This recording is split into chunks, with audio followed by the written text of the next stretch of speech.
It's providing stability to China, that's for sure. Reliability, continuity, stability. I see a lot of stability and continuity. What is the hardest interview question you've ever been asked? Well, for me, it's always, where do you see yourself in the next 3 to 5 years? I mean, 5 years, that's longer than most of my school experiences. Also, today's world is changing so fast. Who would plan that far ahead? And today, at the China Development Forum, I learned the lesson of really why those kind of long-term planning matters, especially in today's world. China has delivered on many 5-year plans, and the 5-year planning process is a very well-structured process that enables companies to predict.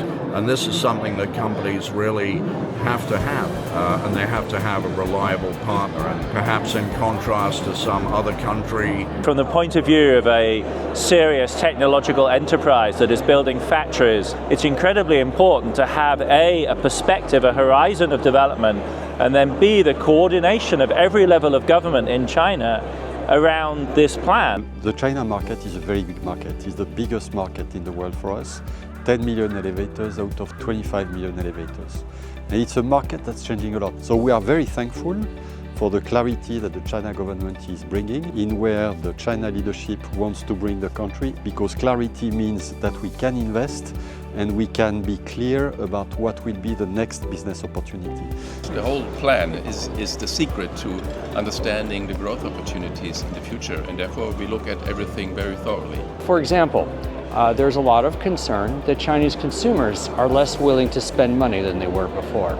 The 5-year plan addresses some of these issues, and it helps foreign companies understand what may happen for Chinese consumers in the years to come. I think the strong focus on the internal market, the domestic market, unleashing supply, unleashing demand. So that's one thing. The services industry, I think there's a lot of new services that still remain to be invented. So look at all the experiential tourism around leisure parks, around experiences. The first one is really with the push of technology, the move to enable services with digital technology to drive better predictive, better quality and better safety for our customers. So that's the first big opportunity. Second one is around urban renewal. There is a big priority around making sure that everyone has access to modern elevators. 15会会里面呢，有一个我们特别留意到呢，就是货能提质服务业，港铁我们有很丰富的经验呢，就是把我们的车站打造成生活的一部分通过我们不同的业态的安排不同的服务的安排把他们生活的品质呢可以同时的提升。Particularly where China has emphasized that they should move more investments abroad, and so make other developing countries part of their supply chain. If that were to be realized more than in the past, it would be fantastic. For me, coming from the West, one of the extraordinary things is the plan includes a life expectancy target, because it would seem to be a really fundamental concern of all people. So that, I think, is one of the characters of Chinese planning. It's strategic, it's tech-centered, but it also now has a human component. So I think I get it. Long-term planning is not the opposite of adaptability as I thought before, but instead it's more like a framework that helps us figure out where to put efforts on in the following years, whether to improve our quality of life for today or to build up competitive advantage for the future. 未来产业需要拥抱不确定性，而中国是最适合发展高不确定性产业的市场。这背后得益于政府部门对新兴基础设施的前瞻式布局，也得益于超大规模的市场。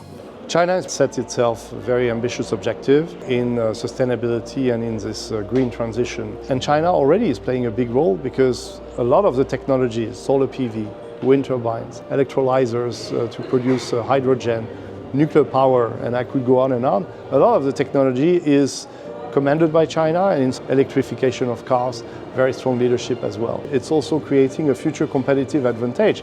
And guess what's happening now? Tankers have a hard time crossing the Strait of Hormuz. So if you're less relying on gasoline for your car industry, that's a good thing. China did a lot of planning. We know that the situation in the Middle East will impact China, but I think China is particularly well prepared compared to many countries for managing this crisis. The reason why China are leaders in so many areas is because they think 40 years ahead. They think long periods, more than 5 years ahead. To be able to do that, you have to look into what the possible problems may be. You must look far ahead and be ready for change. And I think China know that more than others. This is just the framework, right? There now need to be dozens and dozens and dozens of specific plans. That activity of collectively organizing your mind and your thinking is really a unique political process. So walking out of this year's CDF, my biggest takeaway is probably I should head home and start drafting my own long-term life plan as well.